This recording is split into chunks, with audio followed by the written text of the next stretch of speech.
Can Bitcoin stop the geo-racism of Hollywood studios? This is Flipside Bits. I'm DJ Booth.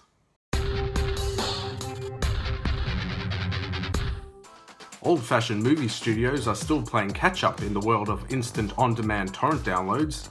After US movie theaters backed away from showing The Interview after receiving terrorist threats, Sony Pictures was left with no other option than to find online platforms to distribute the movie, making it available for purchase on Xbox, PlayStation, Amazon, YouTube, and Google Play on Christmas Day, but only to a US audience. With so much free worldwide publicity about the controversial movie, why on earth would Sony release it to a US-only audience? On the internet, a territory not bound by sea or artificial borders. In the internet age, this is geo-racism. What's got me riled up is not the portrayal of Kim Jong Un's death, or movie theaters giving into threats of violence, or political sanctions, or the fact that Seth Rogen isn't high on weed the whole movie.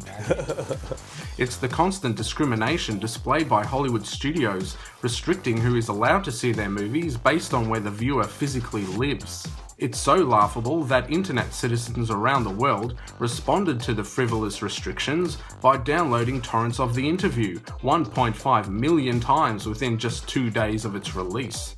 That's 1.5 million potential paying customers Sony Pictures alienated by not allowing them to watch the movie when their American friends could.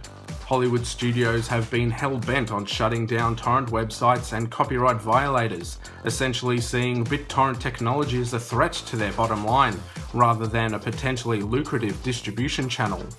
Apps like Popcorn Time allow users to stream torrents using any device with an easy-to-use interface like Netflix, but without central servers and with BitTorrent under the hood. This type of innovation can be easily monetized and should be embraced by the studios, unless they wanted to go underground and morph into an unstoppable force. Gary Fung, founder of recently shut down torrent site IsoHunt, believes that people pirate movies not because they are cheapskates, but because of the access and convenience problem. Gary asks, what are studios supposed to expect people to do when they want to see a movie but can't pay because it's not playing locally? Gary suggests the entertainment industry can reduce piracy by innovating through using BitTorrent peer-to-peer streaming to lower distribution cost and accept Bitcoin for pay-per-view microtransactions. Imagine when everyone can watch and listen to anything, anytime, anywhere with mere cents, automatically and continuously deducted from your Bitcoin wallet.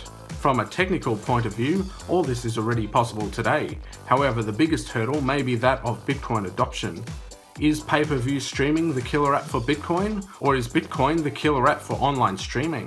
A fully decentralized system based on BitTorrent and Bitcoin would be uncensorable by terrorist threats, commercially lucrative with distribution to a worldwide audience, as well as cutting out the middleman from the traditional distribution chain, who like to take a cut of the profits. This system would result in reduced costs to get content to viewers, who in turn get to see movies at more affordable rates. Whatever the case, Bitcoin coupled with BitTorrent streaming services have the potential to end centralized download stores, subscription streaming, and the widespread piracy seen today. Thanks to everyone who sent me a tip. Say hi on Twitter at DJBooth007 or visit flipsidebits.com. Keep the fun hashing through the blockchain, do that YouTube thing that you do. Hit the thumbs up, click subscribe, share your thoughts and questions in the comments.